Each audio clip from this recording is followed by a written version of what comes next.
I've been with Form for 32 years. I think what drives me is just the motivation of being successful as a company day to day, the ability to be able to work with people.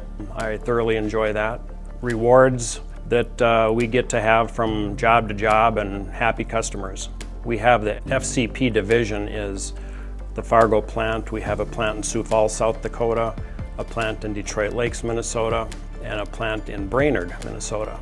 The ideal client for form printing would be a monthly publication. Specifically, repeat work is what we're good at and what we like to do. We also like any other magazines, postcards, book publishing companies, mailing companies.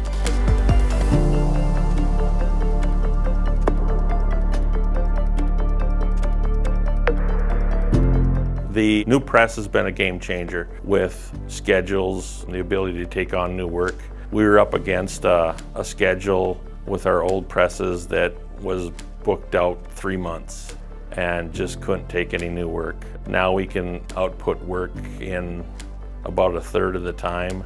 It's opened up some ability to have more capacity to add some new clients and more work and get projects done in a more timely fashion for our customers. So we wanted to bring in some technology that will allow us to have more capacity with less people. We were able to reduce our staff by 3 and still have much more capacity than we currently had. So it's changed the game, and technology is much better, where setups are faster, run speeds are quicker. It's been a great addition to our press lines.